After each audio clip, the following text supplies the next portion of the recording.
मंत्र मंत्रपाठः।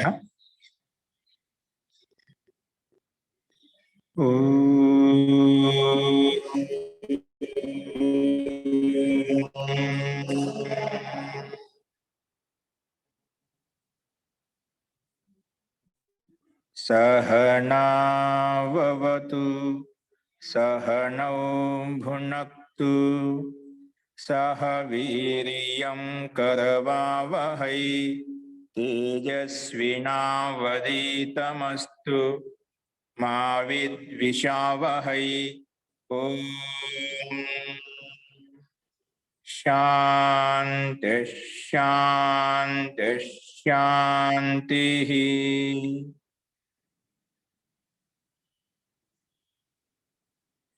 सर्वेभ्यो नमः। अंदरिकी नमस्कारम अंडी। सांख्य दर्शन की 9వ కక్ష మనము జీవాత్మ సంసారంలో బంధింపబడటానికి కారణాలు ఏంటి మనం చూస్తున్నాము. అంతకంటే ముందుగా జీవాత్మ యొక్క ముఖ్య లక్ష్యము పరమ లక్ష్యము అత్యంత దుఃఖ నివృత్తి అని చెప్పుకున్నాము. అత్యంత దుఃఖ నివృత్తి కలగాలి అంటే అత్యంత పురుషార్థం చేయాలి. తో అత్యంత పురుషార్థం ఎలా అవుతుందనేది మనకి శాస్త్రం చెప్తుంది. అత్యంత దుఃఖ నివృత్తి ఎలా అవుతుందని అనే విషయాన్ని మనకి శాస్త్రం ప్రతిపాదిస్తుంది. అందులో పూర్వపక్షి దృష్ట సాధనముల ద్వారా మనకు దుఃఖ నివృత్తి కలుగుతుంది అని ప్రస్తావన చేసినప్పుడు, దృష్ట సాధనముల చేత కనిపించే సాధనముల చేత ధనైశ్వర్యముల చేత అత్యంత దుఃఖ నివృత్తి కలగదు. ఎందుకంటే అవి తాత్కాలికమైనవి, కొంతవరకు ఉపశమనం కలుగుతాయని చెప్పి దానికి సమాధానం చెప్పారు సిద్ధాంతి. మరి పురుషార్థం చేయడం ఎందుకు? దుఃఖ నివృత్తి కలిగినప్పుడు సమాజంలో పురుషార్థం చూస్తున్న ప్రయత్నాలు చేస్తున్నారు అన్ని రకాలుగా రాత్రింపగళ్ళు. ఎందుకు చేయాలి దుఃఖ నివృత్తి కోసం అంటే, ఆ దుఃఖ నివృత్తి చేత కేవలము ఇప్పుడు చెప్పిన ప్రాత్యాహిక కృష్ణప్రతి కాదు. ఆకలి వేసినప్పుడు ఏ విధంగా ఆకలి తీర్చుకుంటామో, దాహం వేసినప్పుడు ఏ విధంగా దాహం తీర్చుకున్నాం. ఆ ఆకలి దాహం ఎంతవరకే తీర్చుకున్నప్పుడు ఎంతవరకైతే ఉంటుందో అది కొంత క్షణకాలం వరకు, అంతవరకు మాత్రం ఉంటుంది. అంతవరకు పురుషుడికి ప్రయోజనం సిద్ధిస్తుంది. కానీ దానివల్ల పూర్తిగా అత్యంత దుఃఖ నివృత్తి కలగదు, శాశ్వతమైన దుఃఖ నివృత్తి కలగదు అని చెప్పాము. ఒకవేళ దుఃఖ నివృత్తి కలిగిన అన్ని ధన సంపన్నత కలిగినప్పుడు అత్యంత దుఃఖం కొంచెం ఎక్కువగా శాతంలో దుఃఖ నివృత్తి కలిగినా కూడా సర్వే సంభవే అన్ని మామూలుగా అయితే మొత్తం అత్యంత దుఃఖ నివృత్తి కలగదు. సర్వ అసంభవాత్ అని చెప్పి 4వ సూత్రం చెప్పుకున్నాము. మొత్తం ఎప్పుడు సంభవం అత్యంత దుఃఖ నివృత్తి కలగదు. ఒకవేళ కలిగినా కూడా సత్వ అసంభవాత్. కానీ ముక్తి యొక్క సుఖం ఏ విధంగా అయితే ఉందో మరి ఆ విధంగా అయితే దుఃఖ నివృత్తి కలగదు. మోక్షంలో ఉండే సుఖానికి సమానంగా అత్యంత దుఃఖ నివృత్తి కలగదు భౌతిక సాధనల చేత అని చెప్పి ఇక్కడ కూడా చెప్పుకున్నాము. మరి శాస్త్రం విధించినటువంటి దుఃఖ నివృత్తికి దానికి ఉపాయం ఏంటి? శాస్త్రంలో యజ్ఞ యాగాల ద్వారా పుణ్య కర్మల ద్వారా మనకు దుఃఖ నివృత్తి కలుగుతుంది, సుఖం కలుగుతుందని చెప్పి శాస్త్రం చెప్తుంది కదా. శాస్త్రం చెప్పి అది వ్యతిరేకమా అంటే, శాస్త్రంలో అయితే యజ్ఞ యాగాల ద్వారా ఏదైతే పుణ్య కర్మలు చేయడానికి అనుష్ఠానం ఏదైతే ఉందో అది కూడా అత్యంత దుఃఖ నివృత్తి కాదు, అత్యంత ఉత్కృష్టమైన స్థితి కాదు. అత్యంత ఉత్కృష్టమైన స్థితి కేవలం మోక్షం యొక్క సుఖమే, అత్యంతమైన ఉత్కృష్టమైన మోక్షమైన స్థితి. కాబట్టి ఆ యజ్ఞ యాగాల ద్వారా వచ్చేటువంటి సుఖం ఏదైతే ఉందో, స్వర్గ విశేషం ఏదైతే ఉందో అది కూడా పుణ్యంతో కూడుకునే పని, పుణ్యంతో కూడుకునేది కాబట్టి కర్మాశయం అక్కడ కూడా ఉంటుంది. కాబట్టి అత్యంత దుఃఖ నివృత్తి అక్కడ కూడా కలగదు. మరి ఎలా కలుగుతుంది అత్యంత దుఃఖ నివృత్తి? ఈ దృష్ట సాధనల చేత యజ్ఞ యాగాల ద్వారా దుఃఖ నివృత్తి కలగదు, కేవలం స్వర్గ విశేషం వరకు కలుగుతుంది, ముక్తి సుఖం కలగదు అంటున్నాం. మరి ముక్తి సుఖం కలగాలి, అత్యంత దుఃఖ నివృత్తి కలగాలి అంటే ఏంటి దానికి సాధనం అన్నప్పుడు సిద్ధాంతి యమ నియమాల ద్వారానే అత్యంత దుఃఖ నివృత్తి కలుగుతుంది, దాని ద్వారా సంభవం అవుతుంది అని చెప్పి దానికి సమాధానం చెప్పారు. అది చెప్పిన తర్వాత కూడా పూర్వపక్షి మళ్ళా దాంట్లో శంక ఉత్పన్నం చేశాడు. ఏం చేశాడంటే, సరే ఈ మోక్షం అనేది కూడా అత్యంత ఉత్కృష్టమైన స్థితి అనేది కేవలం మోక్షంలో ఉంటుంది, బాగానే ఉంది, అక్కడే అత్యంత దుఃఖ నివృత్తి కలుగుతుంది. కానీ ఆ మోక్షం అనేది కూడా బద్ధ పురుషుడికే కదా కలిగేది. ఆ బద్ధ పురుషుడికి కలుగుతుంది కాబట్టి ఇక్కడ బద్ధ పురుషుడికి ఏదైతే నువ్వు ముక్తి సుఖానికి ఉపాయం చెప్తున్నావు యమ నియమాల అనుష్ఠానం ద్వారా అవుతుందని చెప్పి అది కూడా ఒక సాధనమే. యజ్ఞ యాగాల ద్వారా ఏ విధంగా దుఃఖ నివృత్తి కలుగుతుందో ఈ శరీరం తోటి తపస్య ద్వారా అవిద్య అంధకాన్ని తొలగించుకొని అక్కడ యమ నియమాన్ని ఆచరిస్తూ పాటిస్తూ అక్కడ ముక్తి పొందడం కోసం ఏదైతే ఉపాయం చెప్తున్నావు అది కూడా సాధనమే. కాబట్టి రెండు సాధనాలు సమానంగా ఉన్నాయి. ఇది కూడా సాధనమే, సాధనం సామ్యంగా ఉంది. కాబట్టి అత్యంత దుఃఖ నివృత్తి కోసం దానికోసం విశిష్టం యమ నియమాలే సాధనము, యజ్ఞ యాగాల సాధనం కాదు, దృష్ట సాధనలు సాధనములు కావు దుఃఖ నివృత్తిలో అనేది ఇది యుక్తి సంగతం కాదని చెప్పి పూర్వపక్ష సిద్ధాంతిని ఖండించాడు. ఈ రెండు సాధనలే కాదు, సాధన సామ్యంగా ఉంది. కాబట్టి యమ నియమాల ద్వారానే ముక్తి కలుగుతుంది, అత్యంత సుఖం కలుగుతున్నది, అది యుక్తి సంగతం కాదని నిషేధించాడు. కానీ దానికి సమాధానంగా అటువంటప్పుడు ఇది ఆ రకంగా నువ్వు రెండు సాధనలు సమానంగా చెప్పావంటే అంటే జీవాత్మ అనేది స్వాభావికంగా బంధింపబడుతుంది మోక్ష అని ఒకవేళ పూర్వపక్షిక అభిప్రాయం అయితే మరి మనకు శాస్త్ర ఉపదేశ విధానం మోక్ష ఉపదేశ విధానం ఏదైతే ఉందో అదంతా వ్యర్థమవుతుంది అని సిద్ధాంతి పూర్వపక్షి చెప్తున్నాడు. రెండు సాధన సమానంగా ఉన్నాయి. యమ నియమాలు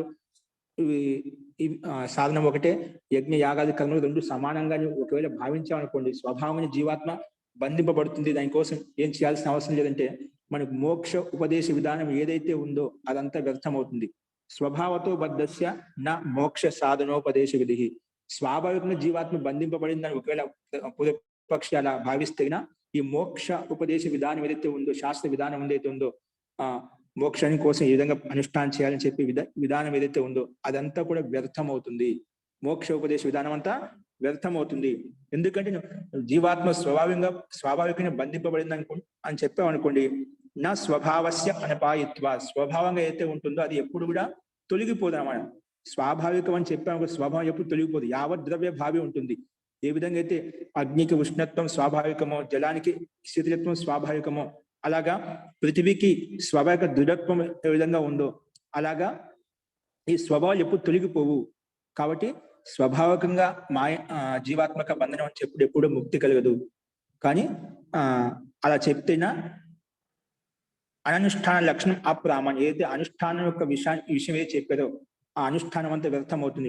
ముక్తి కోసం ఏది ఉపాయం చెప్పారో, సమాధి కోసం ఏదైతే ఉపాయం చెప్పారో అవంతా కూడా అనుష్ఠానం అంతా అప్రామాణ్యం, అంటే అప్రామాణికం అయిపోతుంది. కాబట్టి ఇది శాస్త్ర ఉపదేశ విధానం ఉంది కాబట్టి దీన్ని బట్టి మనకి ఏమర్థం అవుతుంది, జీవాత్మ స్వాభావికంగా బంధింపబడలేదు, నైమిత్తికంగానే బంధింపబడిందని చెప్పి తెలుస్తుంది.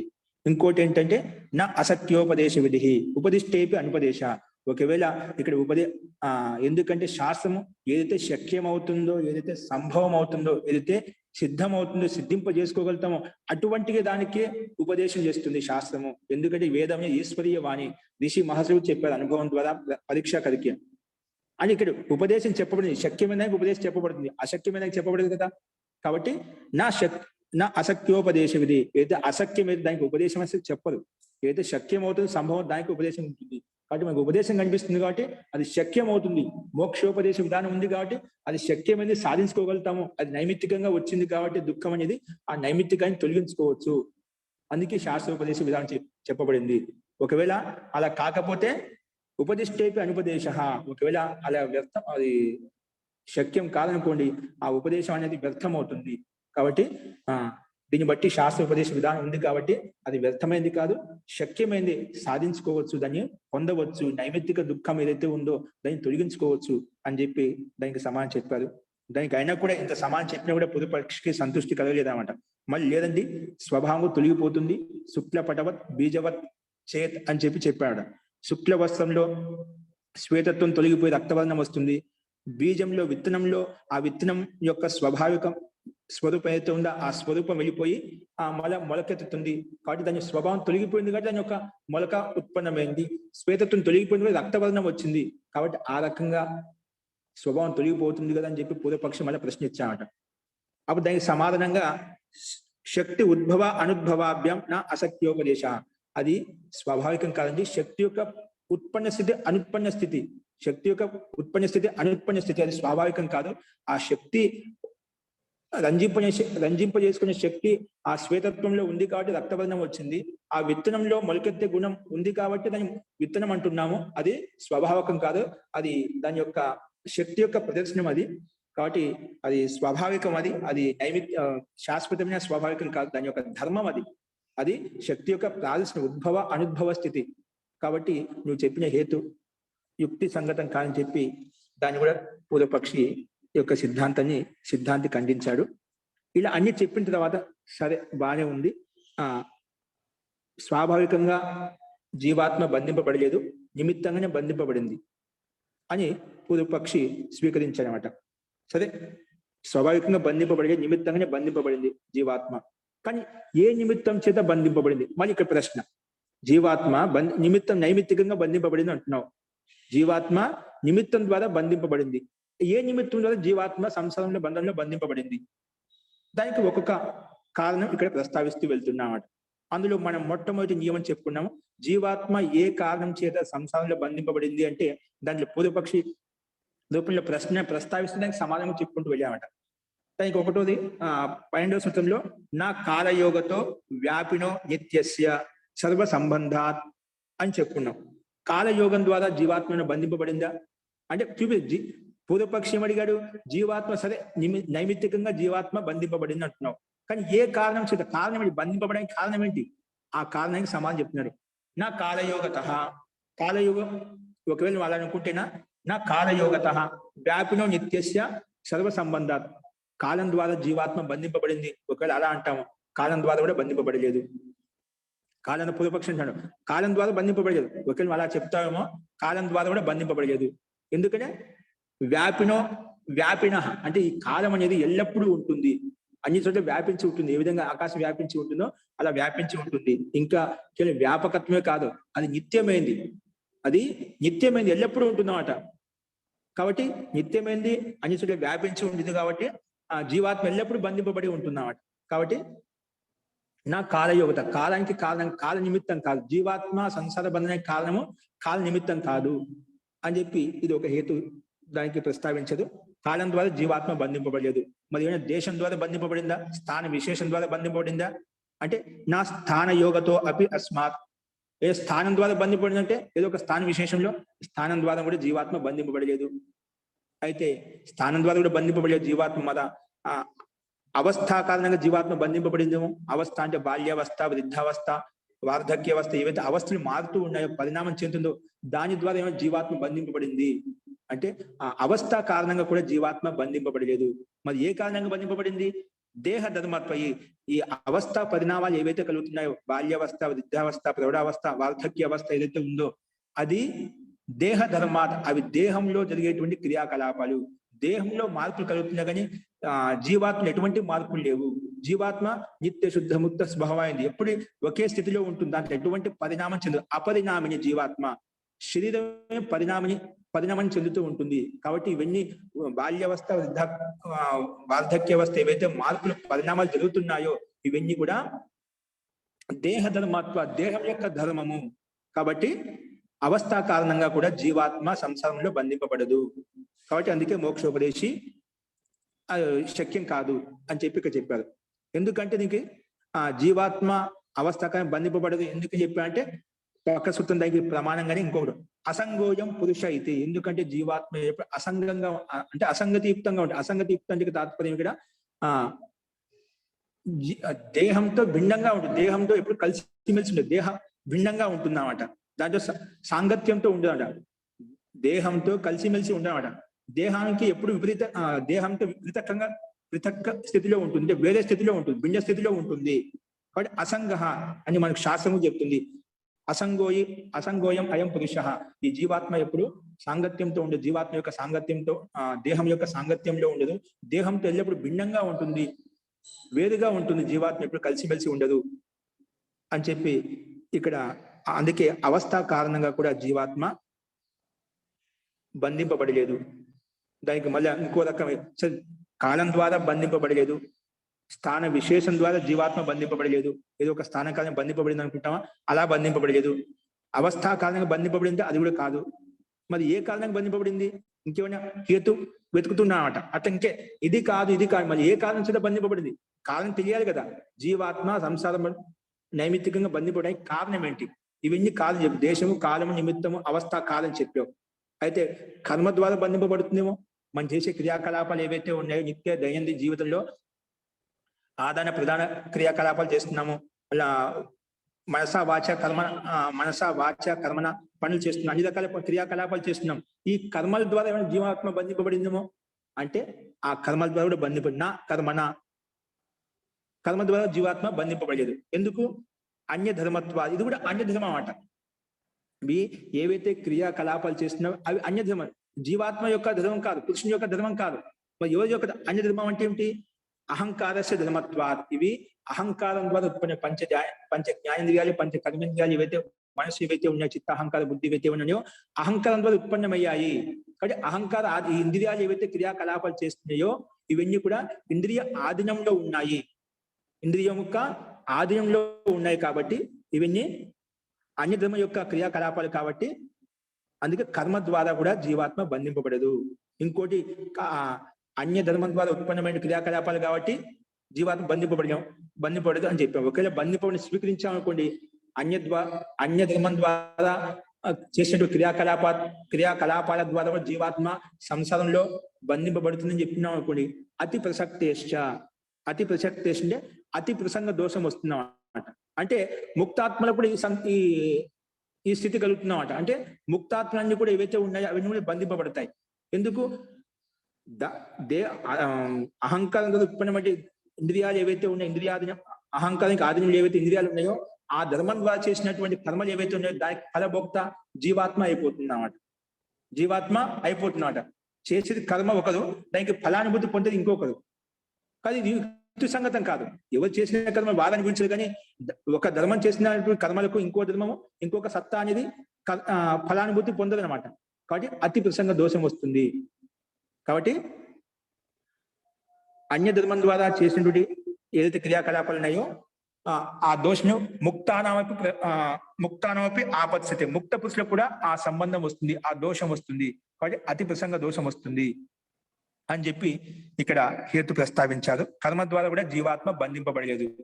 ఇంకా దీంట్లో ఇంకో ప్రమాణం, అదే విషయాన్ని పుష్టి చేయడం కోసం ఇంకో ప్రమాణం చెప్పారు. ఒకవేళ అన్య ధర్మం ద్వారా జీవాత్మ బంధింపబడింది అని స్వీకరించామనుకోండి, అన్య ధర్మం ఏంటి? ఇక్కడ అహంకారం ద్వారా ఉత్పన్నమైనటువంటి ఇంద్రియాలు, చిత్త అహంకారం ఏవైతే ఉన్నాయో వాటి ద్వారా చేసిన కర్మలకు జీవాత్మ కారణం అని చెప్పామనుకోండి, అలా స్వీకరిస్తే వేరే దోషం కూడా వస్తుంది. అది చెప్పామట, నిన్న చెప్పుకున్నాం. అది అథ అన్యో అయమపి దోష, అన్య వేరే దోష ఇది కూడా ఉత్పన్నమవుతుంది. ఏది? అన్య ధర్మస్య బంధ హేతుత్వే కిల ఉపతిష్టతి. అన్య ధర్మస్య బంధ హేతుత్వే, అన్య ధర్మం యొక్క బంధనం మనం స్వీకరించామనుకోండి, అక్కడ ఒక దోషం అనేది ఉత్పన్నమవుతుంది. ఏంటది? విచిత్ర భోగానుపపత్తి అన్య ధర్మత్వే. ఏంటది? విచిత్ర భోగానుపత్తి అని చెప్పి ఇక్కడ సూత్రం చెప్పుకున్నాము. ఇది ఒకసారి గమనించండి. ఇది మనం నిన్న చెప్పుకున్నాము. ఇక చూడండి లాస్ట్ లో అథ అన్యో అయమపి దోష, అది వేరే కింద లాస్ట్ ఇచ్చారు చూడండి. ఇక్కడ నేను అండర్లైన్ చేశాను. అథ అన్యో అయమపి దోష, వేరే దోషం ఇది కూడా ఉత్పన్నమవుతుంది. ఏది? అన్య ధర్మస్య బంధ హేతుత్వే, వేరే ధర్మం యొక్క బంధనం కారణము స్వీకరించామనుకోండి, వేరే దోషం కూడా ఉపతిష్టది, కిల ఉపతిష్టది, అది కూడా ఉత్పన్నం అవుతుందంట. ఏంటి ఆ దోషం? ఏంటి? విచిత్ర భోగానుపపత్తి అన్య ధర్మత్వే. ఏంటండి? విచిత్రమైన భోగాలు ఏవైతే కనిపిస్తున్నాయి అవన్నీ ఉత్పన్నం కావు. మనకి ఏవైతే సమాజంలో విచిత్రమైనటువంటి భోగాలు ఉత్పన్నమవుతున్నాయో కనిపిస్తున్నాయో అవన్నీ కూడా ఉత్పన్నం కావు. అదే విషయం చెప్పాడు 17వ సూత్రంలో. ఒకసారి గమనించండి. విచిత్ర భోగా అనుపపత్తి అన్య ధర్మత్వే, వేరే ధర్మం ద్వారా చేసినటువంటి క్రియాకలాపాలకు వేరే కర్త దానికి ఫలాన్ని అనుభవించాలనుకోండి, అప్పుడు ఈ కర్మఫల సిద్ధాంతం కూడా అస్తవ్యస్తం అయిపోతుంది. ఏదైతే కర్మల ద్వారా ఈశ్వరీ వ్యవస్థ ఏదైతే కర్మఫల సిద్ధాంతం ఉందో అదంతా కూడా అస్తవ్యస్తం అయిపోతుంది అన్నమాట. విచిత్ర భోగాలు ఉత్పన్నం కావు. విచిత్ర భోగ అనుపపత్తి, ఉత్పత్తి కాదు. ఎందుకు? అన్య ధర్మత్వే, అన్య ధర్మాన్ని స్వీకరించండు. ఏంటవి ఒకసారి గమనించండి. అన్య ధర్మత్వే కింద చూడండి. అన్య ధర్మస్య ఫల హేతుత్వ స్వీకారే, అన్య ధర్మం యొక్క ఫలము అది ఉత్పన్నమవుతుందని స్వీకరించామనుకోండి, విచిత్ర భోగానుపపత్తి అంటే సంసారే వివిధ భోగా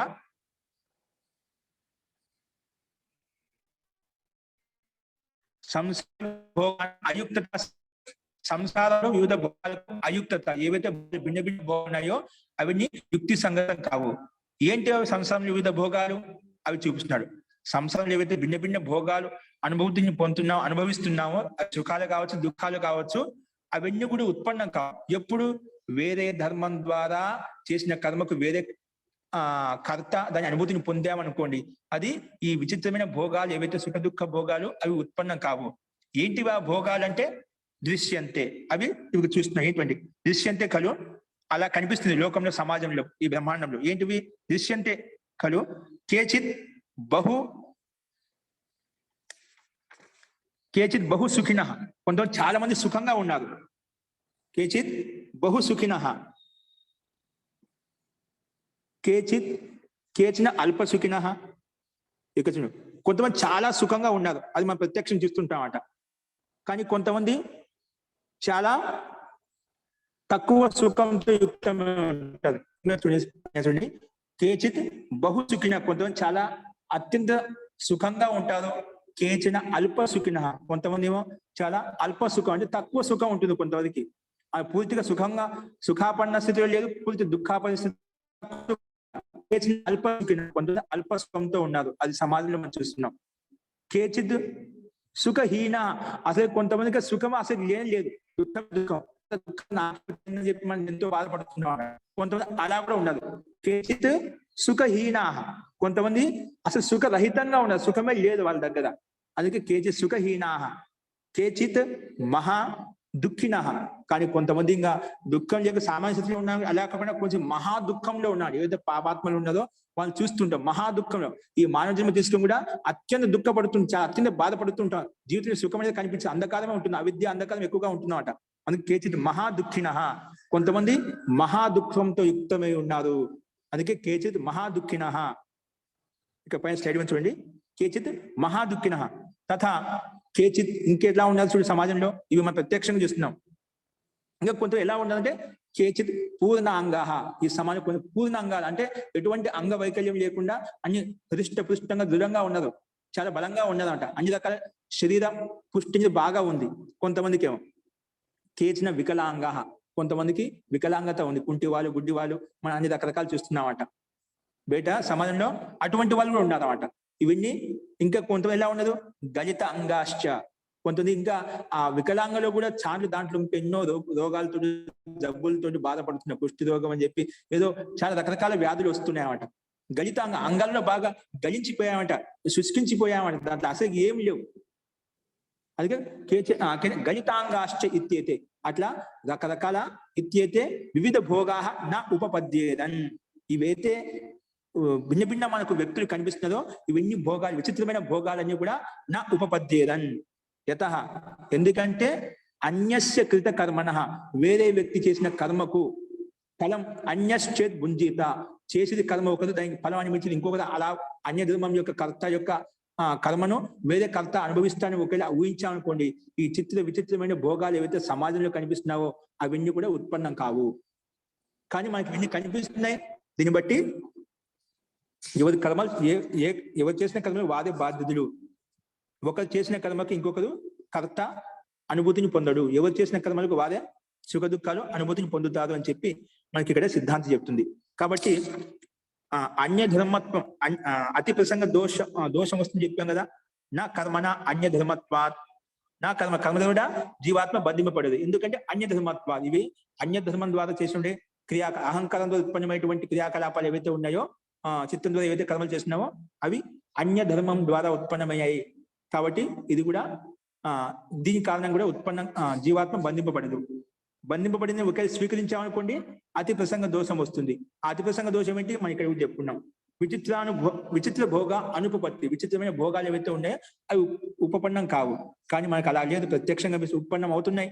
దీన్ని బట్టి అన్య ధర్మ చేసిందంటే వేరే కర్త చేసిన కర్మకు ఫలితం వేరే కర్త అనుభవించడు, ఎవరు చేసిన కర్మకు ఫలితం వారే అనుభవిస్తారని చెప్పి దీని అర్థాపత్తి ద్వారా మనకు యథార్థం అవుతుంది.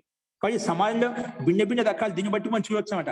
మనం చేసిన పాపరూపు పుణ్యరూపు కర్మలకు ఫలితం ఈ విధంగా ఉంటుంది. చాలా మంది అంటూ ఉంటారు అనమాట.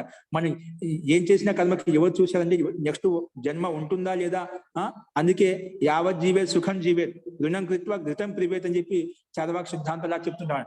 ఎంతవరకు బతామో సుఖంగా హాయిగా ఎంజాయ్ చేస్తూ బతకండి, అవసరమైతే అప్పు చేసి కూడా ఇష్టానుసారంగా సుఖానుభూతిని పొందండి అని చెప్పి కొంతమంది సిద్ధాంతం చెప్తూ ఉంటారు అన్నమాట.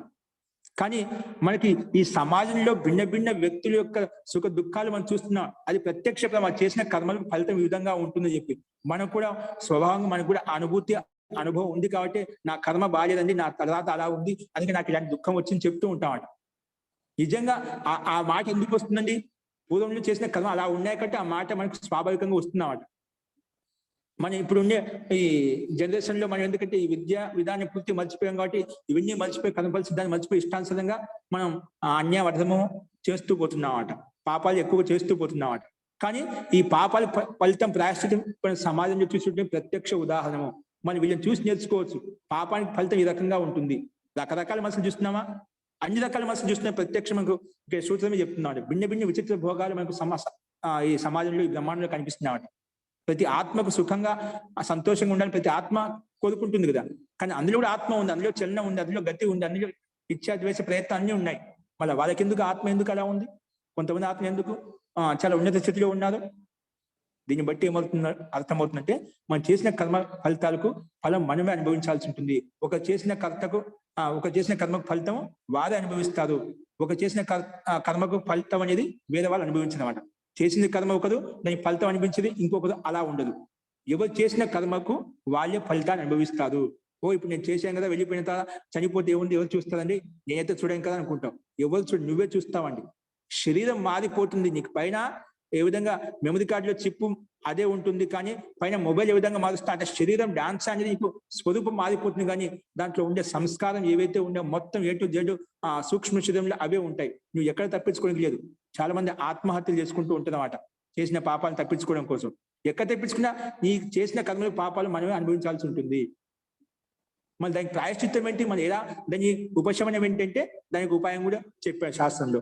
మనము పాపకర్మలు చేసేసాం, దాన్ని వదిలేసి మనము పుణ్యకర్మను తెలుసుకొని చేసిన తప్పులు చేయడం తప్పు కాదు, తప్పును తెలుసుకొని ప్రాయశ్చిత్తం ద్వారా మళ్ళీ ఆ తప్పులు చేయకుండా పుణ్యకర్మల ద్వారా దాన్ని ఉపశమనం చేసుకోవచ్చు. ఉపశమనం అంటే దాని యొక్క మాత్ర పుణ్యకర్మాశం యొక్క మాత్ర పెరగడం వలన పాపకర్మాశం యొక్క పీడ ఏదైతే ఉందో మనకు తగ్గిపోతుంది.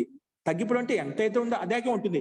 కానీ పుణ్యకర్మాశం ఎక్కువగా ఉన్నప్పుడు, ఇప్పుడు చెప్పిన యజ్ఞ యాగ సాధన అనుష్ఠానం చేయడం, దాన ధర్మాలు చేయడం వల్ల పుణ్యకర్మాశం ఎక్కువ అవుతుంది.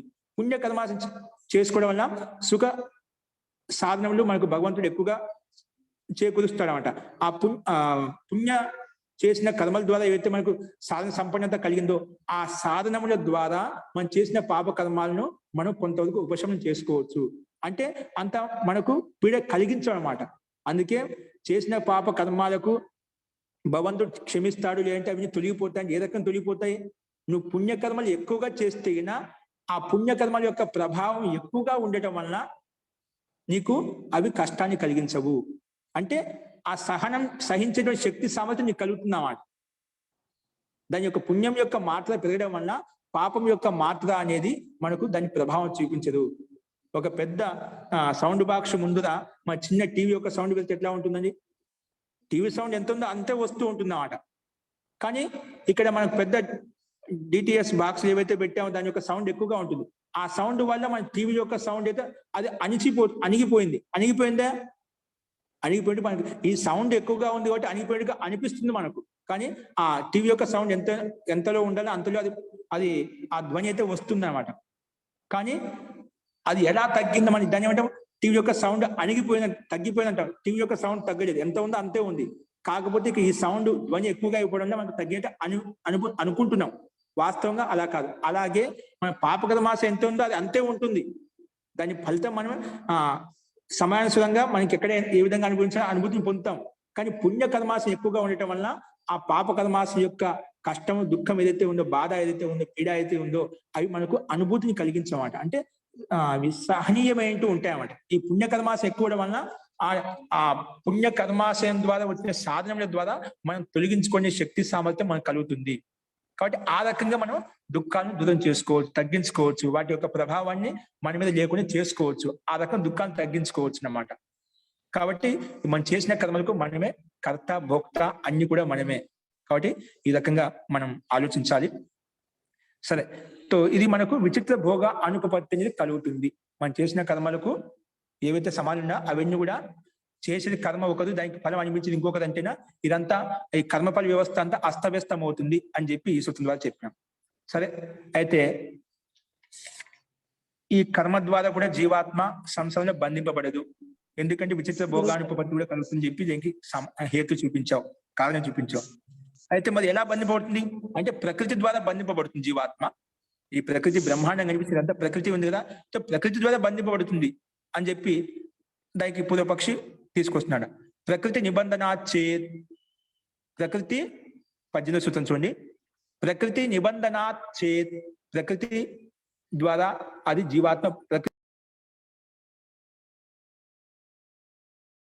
ప్రకృతికే బంధనం ద్వారా జీవాత్మ బంధింపబడుతుంది అని పూర్వపక్షి ఒకవేళ అలా అంటే నా తస్యాపి పారతంత్ర్యం.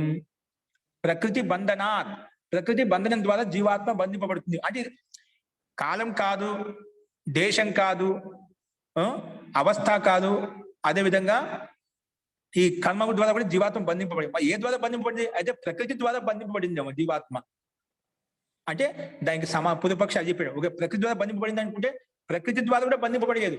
ఎందుకు? నా తస్య అపి పారతంత్ర్యం, నా తస్యాపి పారతంత్ర్యం.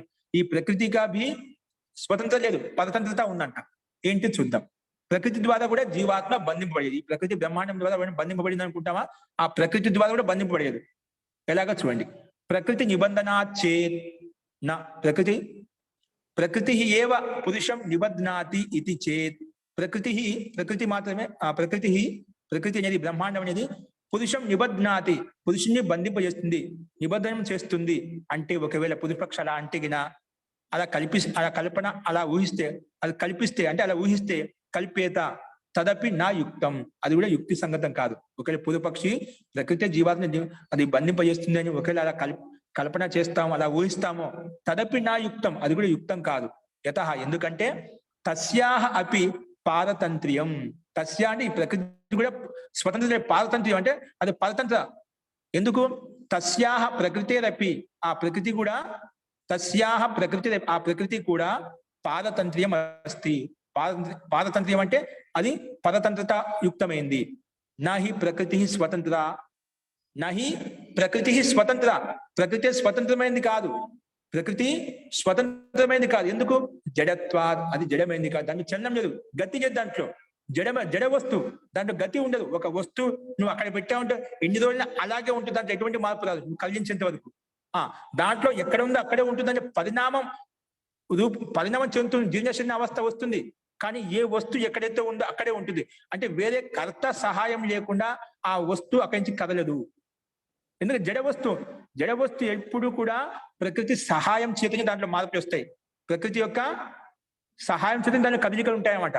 అందుకే ప్రకృతి నహి ప్రకృతి స్వతంత్ర, ప్రకృతి స్వతంత్రమైనది కాదు. ఎందుకు? జడమైంది కాబట్టి. సాతు పరతంత్ర పురుష, సాతు పరతంత్ర, అది పరతంత్రమైంది. పరతంత్ర అంటే పురుషతంత్ర, అంటే పురుషుడికి ఆధీనం, జీవాత్మ యొక్క ఆధీనంతో ఉందన్నమాట. జీవాత్మ యొక్క సహయోగం చేతనే, కర్త యొక్క సహయోగం చేతనే ప్రకృతి యొక్క సంబంధం ఉంటుంది, ప్రకృతి యొక్క కదలికలు ఉంటాయి. కాబట్టి ఈ ప్రకృతి అనేది స్వతంత్రమైనది కాదు, జడ వస్తువు కాబట్టి అది ఎప్పుడు పురుషాధీనంగానే ఉంటుంది. పురుషతంత్ర, పురుషుడికి ఆధీనంగానే ఉంటుంది జీవాత్మ. ఈ ప్రకృతి అనేది, ఈ ప్రకృతి పరతంత్రమైంది కాబట్టి ఈ ప్రకృతి ద్వారా కూడా జీవాత్మ బంధింపబడలేదు అని చెప్పి ఇక్కడ కూడా హేతు ప్రస్తావించారు. అస్తు. సో అదే విధంగా చూడండి 19వ సూత్రంలో, సరే ప్రకృతి ద్వారా బంధింపబడలేదు, అది జీవాత్మ ప్రకృతితో బంధింపబడింది అనుకుందాం.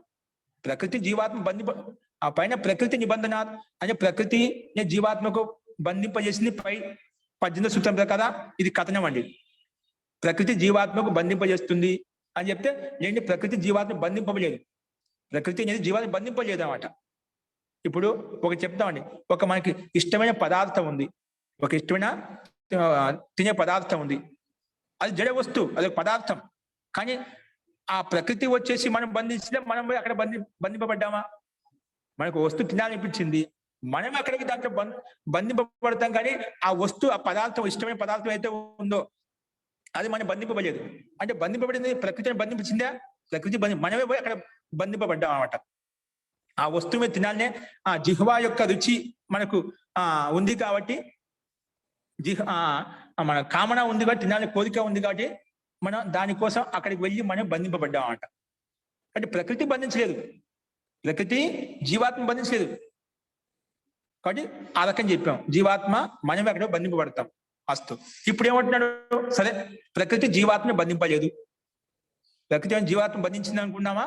జీవాత్మ కూడా ప్రకృతి జీవాత్మ బంధింపలేదు, మనమే అక్కడ బంధింపబడతాం. సరే, మళ్ళీ దానికి ఇంకో రకం పూర్వపక్షి అంటాడు. నా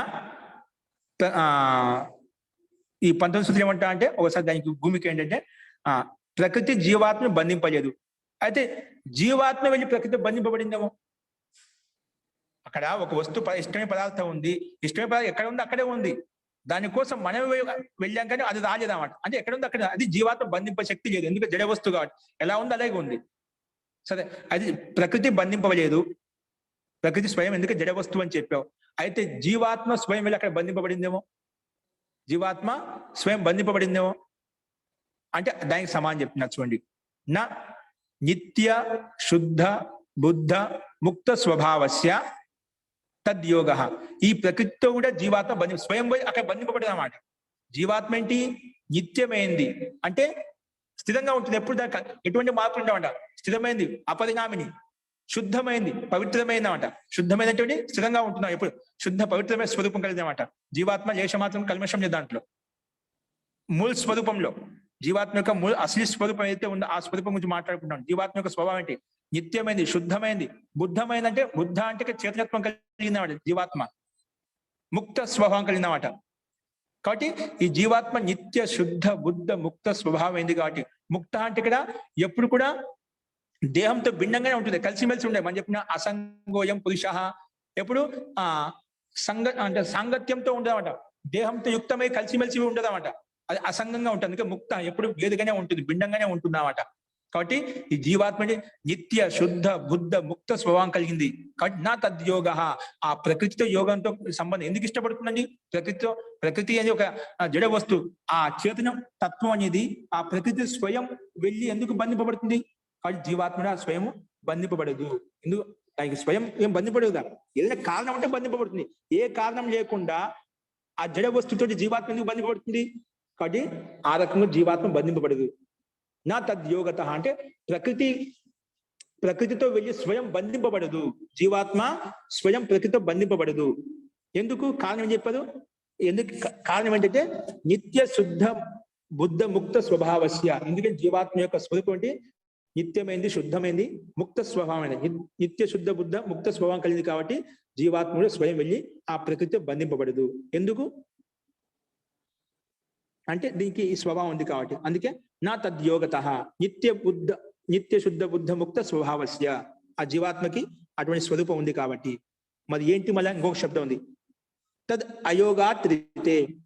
అయోగాత్రితే. కాబట్టి ఇది ఈ ప్రకృతి ద్వారా బంధింపబడలేదు. అంటే దీనికంటే ఏదో ఇంకో కారణం ఉంది. తద్ యోగాత్రితే. అంటే ఈ ప్రకృతి అంటే భిన్నమైన ఇంకేదైనా కారణం ఉంటుంది. ఆ కారణం అంటే అది మనం తెలుసుకుంటాం. ఏదో అన్య కారణం అదే వెతుక్కోవాలి మనం. ఇక్కడైతే ప్రకృతి స్వయం బంధింపలేదు, ప్రకృతి జీవాత్మ స్వయం బంధింపలేదు. ఆ జీవాత్మ కూడా వెళ్ళి ప్రకృతి స్వయం బంధింపబడదు. జీవాత్మ స్వయం ప్రకృతి దగ్గరికి వెళ్ళదు. ప్రకృతి జడ వస్తువు కాబట్టి ఆ ప్రకృతి వచ్చి జీవాత్మ స్వయంగా బంధించలేదు. కాబట్టి ఈ రకం కాదు. కాబట్టి తద్యోగా త్రితే. దీనికి యోగం కంటే ఈ తద్యోగానికి ప్రకృతి కంటే భిన్నమైన ఇంకేదో కారణం, బలమైన కారణం ఉంది. ఆ కారణం చేత బంధింపబడుతుంది. ఆ కారణం ఏంటో అది మనం అన్వేషించాలి, అది చూడాలన్నమాట. ఆ కారణాలు వెతుకుతూ ఉన్నాం. ఇప్పుడు ఎక్కడ జీవాత్మకు ముఖ్య కారణం ఏంటి, జీవాత్మ సంసారంలో బంధింపబడడానికి ముఖ్య కారణం ఏంటి, అది మనం చూస్తూ ఉన్నాం అన్నమాట. ఏంటి కారణం అనేది. కాబట్టి దీనికి ఈ రకంగా సమానం చెప్పారు. ప్రకృతితో స్వయం వెళ్ళి జీవాత్మ బంధింపబడదు. ఎందుకు అంటే నిత్య శుద్ధ బుద్ధ ముక్త స్వభావం కలిగింది జీవాత్మ కాబట్టి. వేరే కారణం తద్ యోగాత్రితే. ఈ ప్రకృతి కంటే భిన్నమైన ఏదైనా కారణం ఉంటుంది, అది ఏదో చూడాలి. అది నెక్స్ట్ సూత్రాల్లో మనం చూద్దాం ఎక్కడ ఏ కారణం అనేది. అస్తు. అదే విషయం చెప్పారు ఇక్కడ 19వ సూత్రంలో. చూడండి, నిత్య శుద్ధ ముక్త స్వభావస్య. నిత్య శుద్ధమైన బుద్ధ ముక్త స్వభావం అయినటువంటి జీవాత్మకి తద్యోగ అంటే ప్రకృతి. ఇక్కడ పైన చెప్పిన సూత్రంలో ప్రకృతి నిబంధనాచేత్ నా తస్యాపి పారతంత్ర్యం, ప్రకృతి అని తీసుకోవాలి. తద్యోగా అంటే పూర్వ ప్రసంగానుసారంగా ప్రకృతి అర్థం తీసుకుంటాం. అదే విషయం చెప్పారు చూడండి. ఇక్కడ నిత్య శుద్ధ బుద్ధ ముక్త భావత, ముక్త స్వభావత. నిత్యమైంది ఇది జీవాత్మ చెప్పుకున్నాము, శుద్ధమైంది బుద్ధమైన చైతన్యత్వం కలిగింది, ముక్తం అంటే అసంగంగా ఉంటుంది, ఎప్పుడు దేహంతో భిన్నంగా ఉంటుంది. అటువంటి స్వభావత అటువంటి స్వభావం కలిగినటువంటి పురుషస్య అంటే పురుషుడికి అని జీవాత్మకి ప్రకృతి యోగం నా సంభావ్యత, ప్రకృతి యోగం నా సంభావ్యత, ప్రకృతి యోగం సంభవం కాదు. పురుషస్య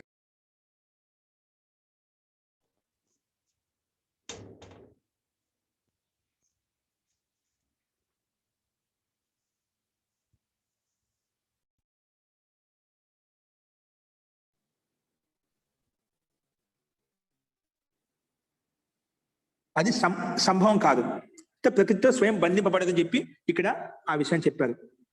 ఇక్కడ సూత్రంలో ఎందుకంటే కారణం ఏం చెప్పారు, అది నిత్యమైనది శుద్ధమైంది కాబట్టి ఆ స్వభావం కలిగింది కాబట్టి ప్రకృతితో పోయి స్వయం బంధింపబడదు, అందుకే నా సంభావ్యత అని చెప్పుకున్నాం.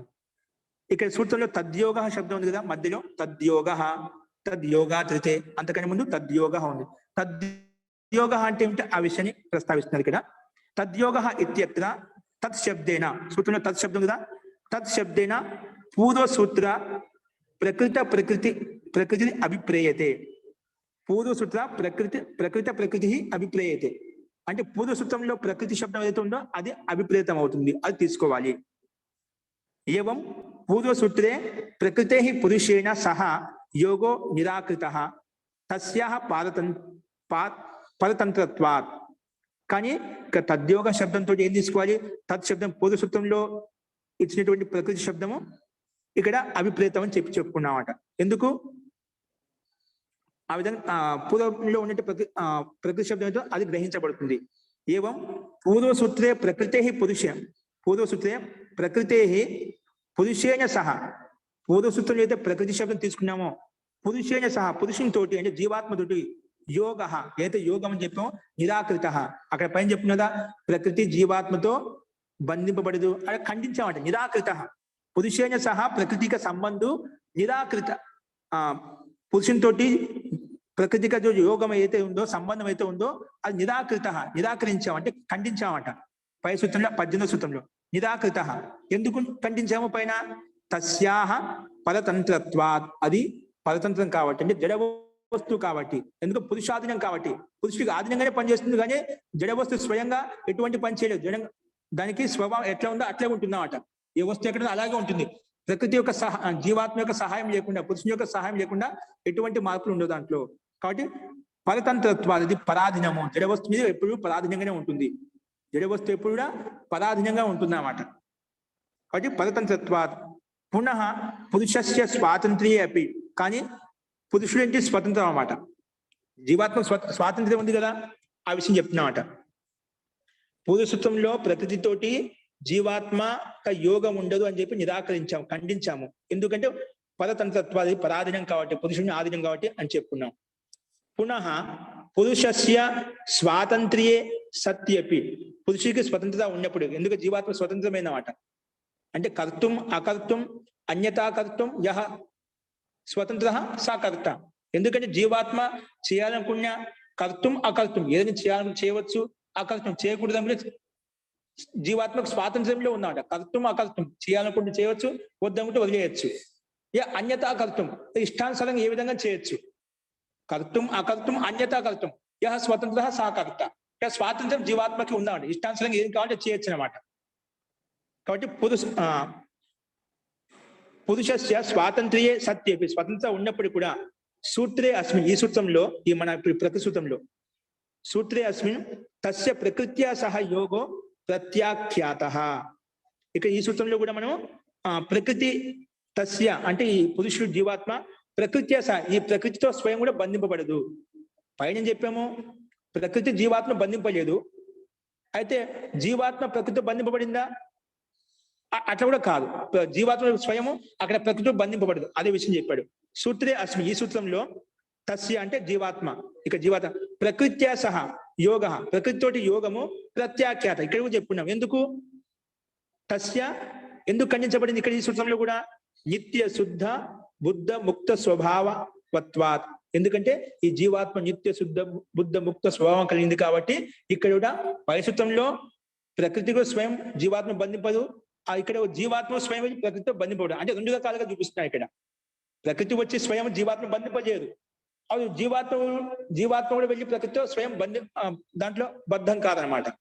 కాబట్టి రెండు రకాలుగా. ఎందుకంటే ఇక్కడ ఈ సూత్రంలో నిత్య శుద్ధ బుద్ధ ముక్త స్వభావం కలిగింది జీవాత్మ, అందుకే జీవాత్మ స్వయం కూడా వెళ్ళి ప్రకృతితో దాంట్లో బంధనంతో యుక్తం కాదు అని చెప్పి ఇక్కడ చెప్పారు అన్నమాట. ఈ హేతు ప్రస్తావించారు. కాబట్టి నిత్య శుద్ధ బుద్ధ ముక్త స్వభావత్వాత్ తస్య ప్రకృతి యోగం ప్రతి ఖలు ఉపేక్ష. తస్య అంటే జీవాత్మకి ప్రకృతి యోగం ప్రతి అంటే ప్రకృతి యోగం ప్రతి ఖలు ఉపేక్ష. దానికి ఉపేక్ష భావన ఉంటున్నాడు.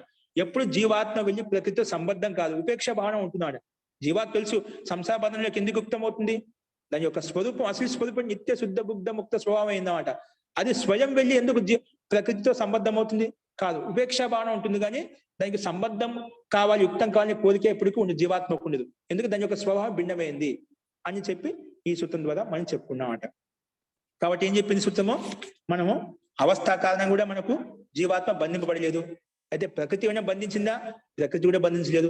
అయితే జీవాత్మ బంధింపబడిందాం అక్కడికి వెళ్ళి అంటే ప్రకృతి జీవాత్మ కూడా వెళ్ళి స్వయం ప్రకృతితో బంధింపబడలేదు. ఎందుకంటే దాని యొక్క స్వరూపం నిత్య శుద్ధ ముక్త స్వభావం కలిగింది అని చెప్పి ఇక్కడ మనం ప్రస్తావించామండి. మరి కారణం ఏంటి, ఏముంది, తద్ యోగాత్రితే.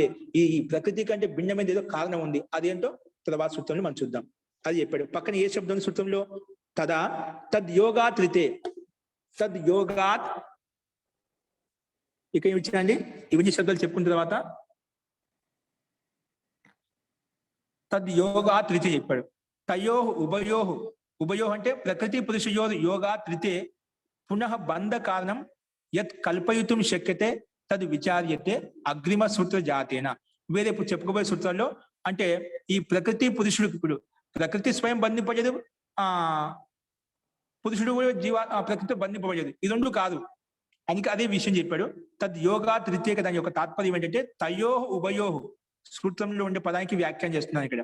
తయోహు ఉభయోహు అంటే ప్రకృతి పురుషయోహు యోగా తృతీయ. ఈ ప్రకృతి పురుషుడు కాకుండా, ఈ యోగం కాకుండా, రీతే అంటే లేకుండా, పునః బంధ కారణం. బంధనానికి కారణం ఏంటి, పునః బంధ కారణం యత్ కల్పయుతం శక్యతే. ఏదైతే కల్పన ఊహ మనం చేస్తామో తదు విచారితే. మరి ఏముంటుంది దీనికి కారణం, సంసార బంధంలో బంధింపడానికి ముఖ్య కారణం ఏంటి, తదు విచార్యతే అగ్రిమ సూత్ర జాతేన. ఇప్పుడు రాబోయే సూత్రాల్లో అక్కడ విచారిస్తుంది మూల కారణం ఏంటి. సంసారంలో బంధింపడానికి జీవాత్మక నైమిత్తికంగా స్వాభావికం కాదని చెప్పావు. ఇప్పుడు నైమిత్తికంగా బంధింపబడానికి ముఖ్య కారణం, ఏ నైమిత్తికం చేత, ఏ నిమిత్తం చేత జీవాత్మ బంధింపబడింది, దానికి కారణం ఏంటి, ప్రకృతి కాదు పురుషుడు కాదని చెప్పావు.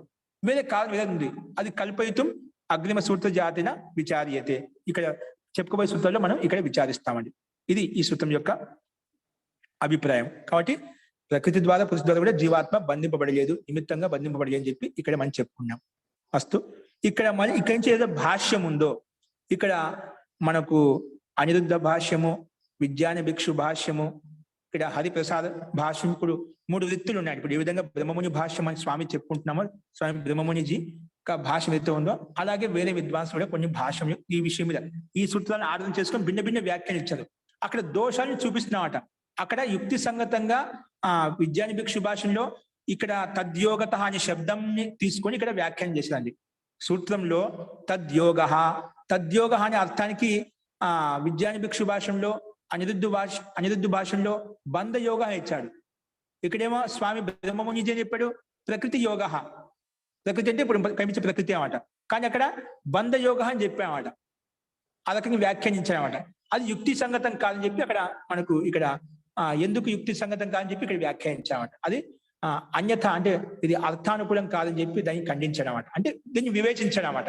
ఇలా విజ్ఞాన భిక్షు భాషలో తీసుకోబడింది, ఇది యుక్తి సంగతం కాదు, ఉచితం కాదు. అలాగే అనిరుద్ధ భాషల్లో, విజ్ఞాన భిక్షు భాషలో ఇంకొక భాష్యము హరిప్రసాద అనే ఒక వృత్తి, అది కూడా ఉంది. ఆ భాషలో ఇది యుక్తి సంగతి పూర్వకంగా పూర్వపరా ప్రసంగానుసారంగా చేయలేదని చెప్పి ఇదంతా ఆ భాష్యం గురించి వేరే వృత్తుల యొక్క అభిప్రాయాన్ని ఇక్కడ ఉల్లేఖించాడు అన్నమాట. అంటే యుక్తి సంగతం కాని చెప్పి ఇక్కడ చూపించాడు. మూల సూత్రార్థం మనకి ఇంతవరకే. అర్థం చేసుకోవాలి. అస్తు. ఇప్పుడు ఇంతవరకు చెప్పిన దాంట్లో ఎవరికైనా ఏమైనా సందేహం చూడండి. ఇది ఈ విద్యాని భిక్షు భాష్యం, అనిరుద్ధ భాష్యం గురించి మనం రేపు చెప్పుకుందాం. ఓకే, ఇప్పుడు చెప్పిన దాంట్లో ఎవరికైనా సందేహం ఉందా?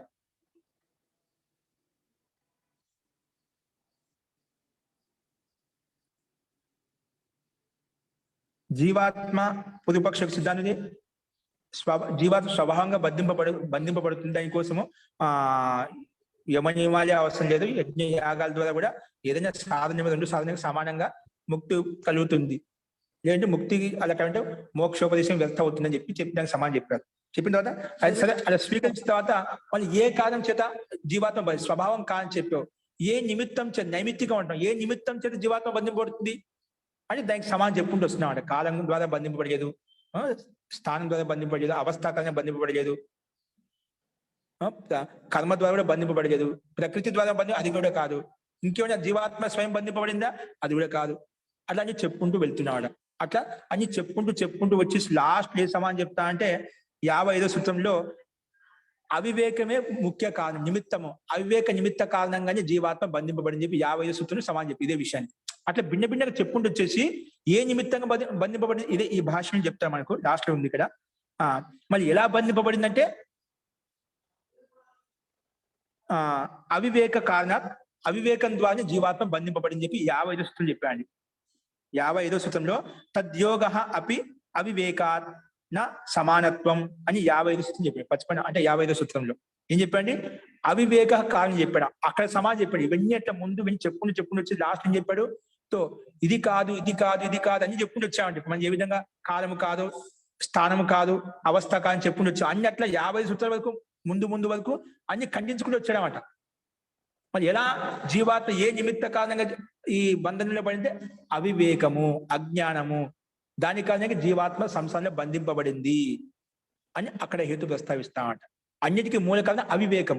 ఇవన్నీ కారణం కాదు, స్థానం కాదు, కాలం కాదు, ప్రకృతి కాదు, ఏది కాదు. అలా చెప్పుకుని లాస్ట్ లో వచ్చేసి అవివేకమే ముఖ్య కారణం అని చెప్పి చెప్తాడు లాస్ట్. ఓకే, సో ఈ రకంగా దానికి ఇంకా ఇది మనకు ఈ మన తాత్పర్య సూత్రం యొక్క అర్థం ఏదైతే అది పట్టుకోవాలి. ఇక్కడ విద్యాని భిక్షు భాష్యంలో, అనిరుద్ధ భాష్యంలో అది వివేచన వ్యాఖ్యానం ఉంది. వీళ్ళు రకరకాలుగా దీన్ని వ్యాఖ్యానించమాట. అది మనకు అంతా లోపలికి వెళ్లాల్సిన అవసరం లేదు. ముఖ్య తాత్పర్యం ఎందుకు ఏ కారణం చేత బంధింపబడింది మనకు దాన్ని గమనించాలి. అస్తు. తో ఇంకెవరికైనా సందేహం ఉంటే చెప్పండి. ఇప్పుడు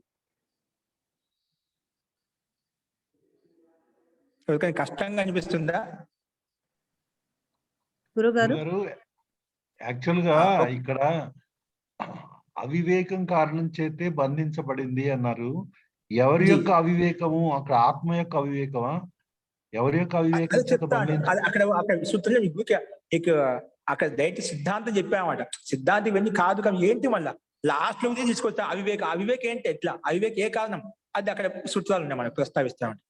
ఆత్మ యొక్క అవివేకమే, ఆత్మానికి ఏ విధంగా అవివేకం వచ్చింది, దానికి అవిద్యాస్మిత రాగ ద్వేషాలు ఏ విధంగా వచ్చాయి అవి మనకు చెప్తాను. ఆత్మ యొక్క అవివేకమే, ఆత్మ ద్వారా అవివేకం, ఆత్మకి ఇచ్చా ద్వేష ప్రయత్నాలు ఉన్నాయి కాబట్టి ఆ అవివేకంతో ఆ కామన ద్వారా ఆ అనాది వాసన సంస్కారం ప్రబలంగా ఉండటం వల్ల ఇలా ప్రకృతితో బంధింపబడుతున్నమాట. స్వయం బంధింపబడుతుంది. ఇక్కడ వద్దని చెప్పాడు కదా, స్వయం కోరిక ఉన్నమాట, అది ప్రకృతి సహాయం చేత అనుభవిస్తున్నాడు జీవాత్మ. స్వతంగా కనిపించలేవాడు. కోరిక ఉన్నప్పుడు ఆశ ఉందనుకోండి, మాయా ఉందనుకోండి, అది జీవాత్మ బంధింపబడు ప్రకృతి సహాయంతో బంధింపబడుతున్నా అది అనుభూతిని పొందగలుగుతున్నమాట. ముక్తిని పొందాలన్నా, భోగాలను అనుభవించాలన్నా కూడా ఆ అవివేకమే కారణం చెప్పి జీవాత్మ యొక్క కారణమే దీంట్లో ముఖ్యమైనది అని చెప్పి చెప్తున్నారు ఇక్కడ. అంటే ఆత్మ, నేను అడిగేది ఏంటంటే సార్, ఇప్పుడు ఈ కర్మలు ద్వారా అవివేకం వస్తుంది, ఆ అవివేకం ద్వారా ప్రకృతితోటి బంధించబడుతోంది. అయితే ఇప్పుడు ఒకవేళ ఆత్మ తన అవివేకాన్ని కర్మలు చేసినప్పటికీ కూడా ఈ అవివేకం నుంచి దూరం అవ్వగలదా తనంతట తానే? అవుతుందండి. అదే మనకు ఉపదేశిస్తుంది. కర్మల ద్వారా కూడా మనము అవివేకం తొలిపోయి, ఎటువంటి కర్మలు? నిష్కామ కర్మల ద్వారా తొలగిపోతుంది. ఆ నిష్కామ కర్మ ఎలా చేయాలనేది మనకు శాస్త్రం బోధిస్తుంది అన్నమాట. అందుకే ఇప్పుడు కర్మల ద్వారా వద్దని చెప్పాం, కర్మల ద్వారా బంధింపబడదని చెప్పామట. అవివేకం కాదని చెప్పాం లాస్ట్ లిస్ట్ లో. ఆ అవివేకం ఇది నిమిత్తంగా వచ్చిన, ఎందుకంటే నైమిత్తికంగా వచ్చింది కాబట్టి అవివేకం తొలగించుకోవచ్చు. ఇప్పుడు మనకు ఉపదేశం అండి అంతా. జీవాత్మ స్వయం బంధింపబడి నైమిత్తికంగా బంధింపబడింది. ఆ నైమిత్తికంగా బంధింపబడింది కాబట్టి మోక్షోపదేశం అని చెప్తున్నామాట. అది తొలగిపోతుంది. అవివేకం తొలగించుకోవచ్చు. కర్మల ద్వారానే తొలగించుకుంటాం. కర్మే కారణం. ఎటువంటి కర్మలు అంటే నిష్కామ కర్మలు, పుణ్యరూపి కర్మలు కాదు, పాపరూపి కర్మలు. పుణ్యం పాపం లేటువంటి కర్మలు నిష్కామ కర్మ, ఎటువంటి కామన లేకుండా కామన రహితమైనటువంటి కర్మలు ఏవైతే ఉన్నాయో ఆ నిష్కామ కర్మల ద్వారా ఈ అవివేకాన్ని తొలగించుకొని వాటిని దగ్ధవివాహం చేసుకొని మనం ముక్తిని పొందుతాము. అంటే ఇక్కడ నైమిత్తికం అంటే ఏంటి సార్ అర్థం? దాని యాక్చువల్ గా కారణం అనే నైమిత్తిక నిమిత్త కారణంగా. ఇప్పుడు నాకు దానికి స్థూల ఉదాహరణ ఏం చెప్తామంటే, నీళ్ళకి గుణం శీతలత్వ గుణం. అది ఉష్ణత్వం, దాంట్లో వేడి చేసిన ఉష్ణత్వం గుణం వచ్చిన నైమిత్తికం, నిమిత్తం ద్వారా వచ్చినమాట, అగ్ని ద్వారా వచ్చినమాట. అలాగా జీవాత్మకి అవిద్య వలన, రాగం వలన, అవిద్య రాగ ద్వేష అభినివేశ కర్మల ద్వారా, కోరికల వలన ఈ జీవాత్మ బంధింపబడుతున్నమాట. జీవాత్మకి కోరికలు లోపల ఉన్నాయి, అనాదివాద సంస్కారాలు ఉన్నాయన్నమాట. ఆ కోరికల కారణంగా జీవాత్మ ప్రకృతి యొక్క బంధనంలోకి వస్తున్నమాట. ఇచ్ఛాద్వేష ప్రయత్నాలు జీవాత్మకు ఉన్నాయి కాబట్టి సంసారం నుండి ఏవైతే ఉన్నాయో కోరికలు ఉన్నాయో అవన్నీ అటు భోగాలు అనుభవించడం కోసం వస్తున్నమాట. అందుకే ఆ కర్మల కోసమే ప్రయత్నం చేస్తుంది. ఆ కర్మ కారణంగా అది బంధింపబడుతున్నమాట. ఎందుకంటే సకామ కర్మలు ఇవన్నీ కూడా. సకామ కర్మతో యుక్తమైనప్పుడు సంసార బంధనం కలుగుతుంది. అర్థమైంది సార్. జీ అది ఇంకా అందుకే మన సూక్ష్మ అక్కడ పోయి అదే సమానం చెప్తాడు. అన్ని ఏది కాదు చెప్పుకుంటూ పోయి లాస్ట్ లో పూర్తి దానికి వివరంగా చెప్తాడు, లోతుకు వెళ్ళి చెప్తాడు అనమాట. ఏంటి అవివేకం ఏ రకంగా వస్తుంది, ఎటువంటి అవివేకం అది, అవివేకాన్ని మనకి వ్యాఖ్యానం చేస్తారు. కానీ జీ ఎవరో మధ్యలో ఎవరో మహిళ లక్ష్మీ సాయి గారు ఎవరో అడిగారండి. ఈ ప్రశ్న ఏంటండి?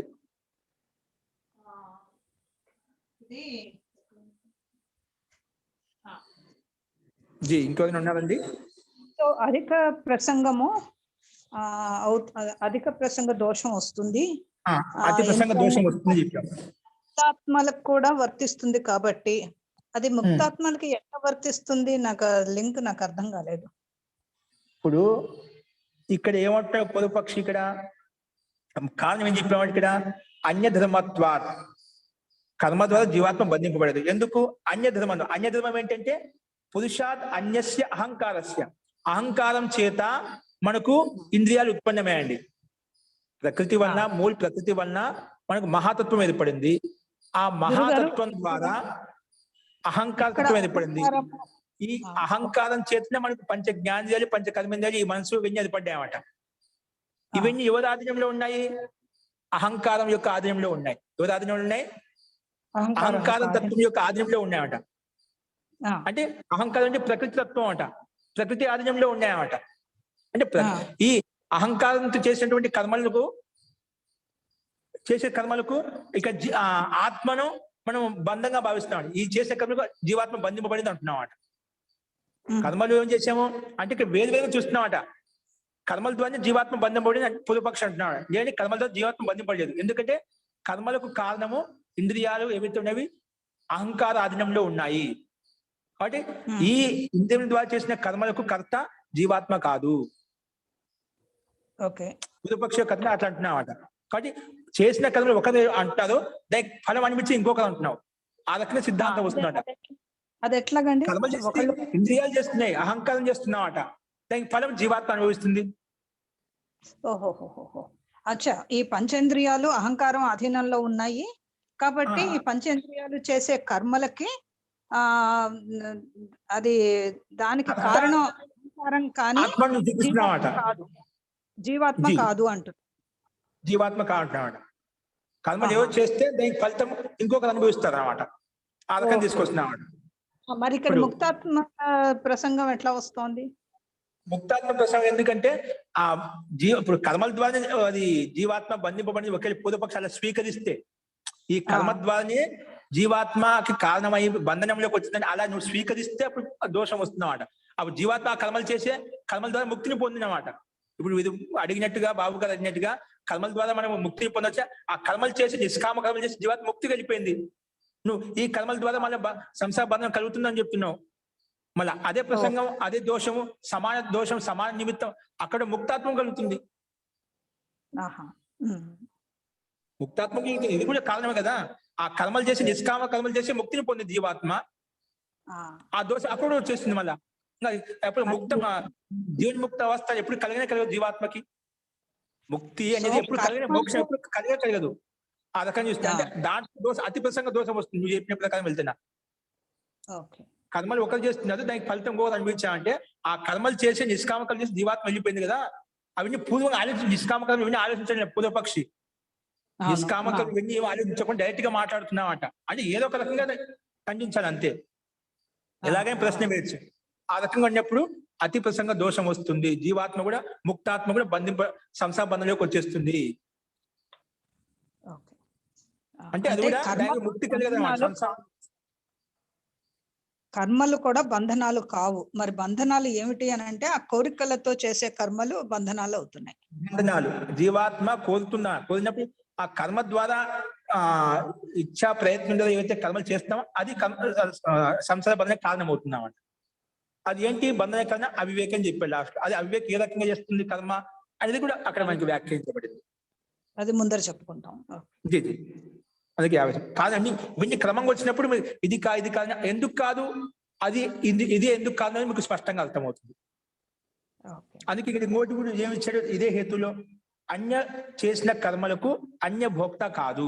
ఒక చేసిన కర్మలు ఎవరు చేసిన కర్మలు వారే భోక్తగా ఉంటారు. ఇప్పుడు జీవాత్మను వేరుగా చూస్తున్నాను, శరీరాన్ని వేరుగా చూస్తున్నామాట. అంటే అహంకారంగా ఉత్పన్న ఇంద్రియాలు ఏవైతే ఉన్నాయో ఆత్మ పక్క పెట్టానమాట. అన్నిటికీ కర్తాదత్తం అనుకుంటా ఈ శరీరమే చేస్తుందని చెప్పి కొంతది భ్రాంతి ఉంటుంది కదా. ఈ శరీరం ద్వారానే మనం అన్ని కర్మలు చేస్తున్నాము.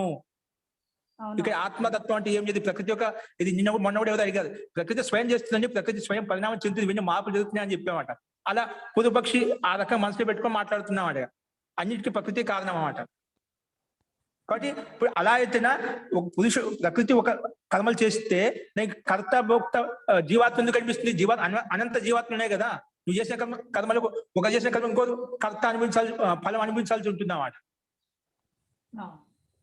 కానీ అలా చేస్తే విచిత్ర భోగ అనుపపత్తి, సంసారంలో మనకి విచిత్ర భోగాలు ఏవైతే సుఖంగా దుఃఖంగా మహా దుఃఖంగా ఉండేవాళ్ళు, కుంటి వాళ్ళు, గుడ్డి వాళ్ళు, అన్ని రకరకాల మనసులు కనిపిస్తుందో ఈ వ్యవస్థ అంతా అస్తవ్యస్తం అయిపోతుంది.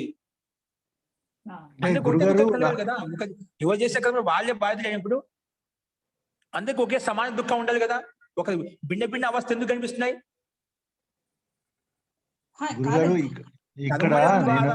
మనం జీవాత్మ బంధింపబడింది అంటే అన్నిటికీ ఒకటే ఉండాలన్నమాట. ఇక్కడ అలా కాకుండా ఒకవేళ అలా స్వీకరిస్తే భిన్న భిన్న వ్యవస్థ దోషం వస్తుంది. విచిత్ర భోగానుపత్తి ఉత్పన్నం కాదు. కానీ విచిత్ర భోగానుపత్తి కనిపిస్తుంది. దీన్ని బట్టి మనకి ఏమర్థం అవుతుందంటే ఎవరు చేసిన కర్మలకు వారే బాధ్యులు, అన్య చేసిన కర్మలకు అన్యకర్త కాదు. ఇక్కడ అహంకారంలో చేసినట్టు ఇంద్రియ కర్మలకు అన్యకర్త జీవాత్మ కాదు. కొంచెం ఇక్కడ అర్థం అన్వయం చేసుకుని కొంచెం సూక్ష్మంగా ఉంటుంది. ఇప్పుడు జీవాత్మ అంటే మనం సంబంధం భిన్న వేరు చేసి చూస్తున్నాం పూర్వపక్షి యొక్క కథనం. కాబట్టి సిద్ధాంతంలోకి వచ్చేది యథార్థం అవుతుంది. జీ చెప్పండి గురుగారు. ఇక్కడ ఎవరు చేసిన కర్మకు వాళ్ళే ఫలితం అనుభవిస్తారు అని చెప్తున్నాము. కానీ ఇంకొకటి ఏంటంటే వేరే వాళ్ళు ఎవరో చేసిన కర్మలకి ఫలితం మనం అంటే ఆ చేసిన వాళ్ళు అనుభవించడం. ఇప్పుడు అంటే ఆత్మ అప్పుడు కర్మ చేసినప్పుడు అది వేరే ఆత్మ కింద పూర్వపక్షి పరిగణిస్తున్నాడు కదండి.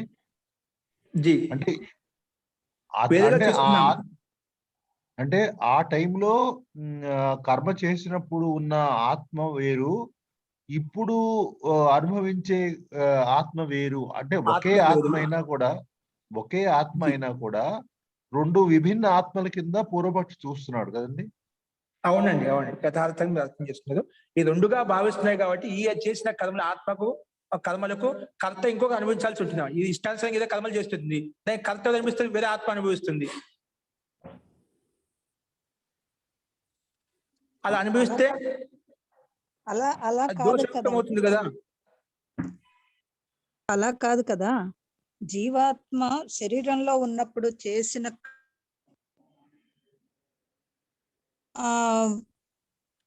ఇది ఈ కర్మలు ఇంద్రియాల ద్వారా చేస్తుంది. ఇంద్రియాలేమో అహంకారం స్వాధీనంలో ఉంటాయి. అహంకారం వలన ఇంద్రియాలు ఉత్పన్నమైనాయి. కాబట్టి ఈ అహంకారం వలన చేస్తున్న కర్మల యొక్క ఫలితాన్ని జీవాత్మ అనుభవించదు. పూర్వపక్షి ప్రకారంగా చేస్తే జీవాత్మకు కూడా, అంటే జీవాత్మ ముక్తాత్మ అయినప్పుడు ఆ ముక్తాత్మకి చెందుతాయి అని పూర్వపక్షి అంటున్నాడు. అంటే సిద్ధాంతి అది కాదు అని అంటున్నాడు. ఎందుకు అనంటే అది అహంకార స్వాధీనంలో ఇంద్రియాలు చేసినాయి కాబట్టి దానికి జీవాత్మకి ముక్తాత్మకి సంబంధం లేదు అని చెప్పేసి అంటున్నాడు.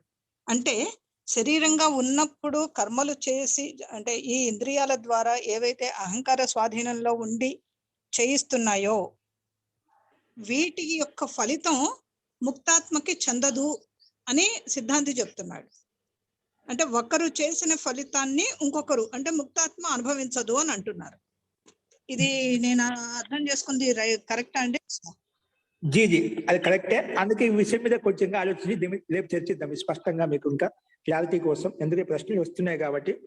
అదే అండి, అదే విషయాన్ని ఇంకా మీకు చెప్తాను. ఈ సందేహ నివృత్తి కూడా కలగాలన్నమాట. అట్లే ఉంటే ఇదిగా ఉంటుంది. అదే అండి, అదే ఒకరు చేసిన కర్మ ఒకటి కాదు. మీరు సారాంశంగా అది చెప్పారు, దాన్ని వ్యాఖ్యానం చెప్పారు. అదే విషయం. కాబట్టి ఈ విషయం మళ్ళీ శిరీష గారు ఈ విషయం మీద ఎందుకు మళ్ళీ ఒకసారి ఆలోచించండి. మీరు హేతులు తీసుకు ఏ రకంగా కాదు. జీవాత్మ ఇప్పుడు మన సామాన్య లోకాలు చూస్తున్నాం, ఒక చేసిన కర్మ ఇంకోటి అనుభవించాలని చెప్తున్నాం. ఎందుకు రెండు వేరు వేరు చూస్తున్నాం కాబట్టి అది ఏ రకంగా మీరు ఒకసారి ఇంకా ఆలోచించేయండి. ఈ విషయం మీద రేపు మనం రాగానే ముందుగా ఈ విషయం మీద తీసుకొని మనం చర్చిద్దామండి. మీకు విషయం వచ్చింది కదా, ప్రస్తావన వచ్చింది కదా, భాష్యం కూడా వచ్చింది. ఒకసారి ఆలోచించండి ఈ విషయం మీద. మీకు రేపు దీనికి సమాధానం ఇంకే రకంగా ఉంటుంది, ఏ రకంగా తీసుకోవాలి, ముక్తాత్మ మీద మీరు అడిగిన ప్రశ్న ప్రకారం అది ఏ విధంగా ప్రభావం చూపుతుంది. అంటే ఈ సందర్భంగానే ఒక సెంటెన్స్ అండి, ఒక్క విషయం, ఒకటే మాట రేపు చూద్దామండి. ఓకేనా? ఎక్కువ అయిపోయింది కాబట్టి రేపు ఆలోచిద్దామండి. అస్తు. మంత్రపాఠ.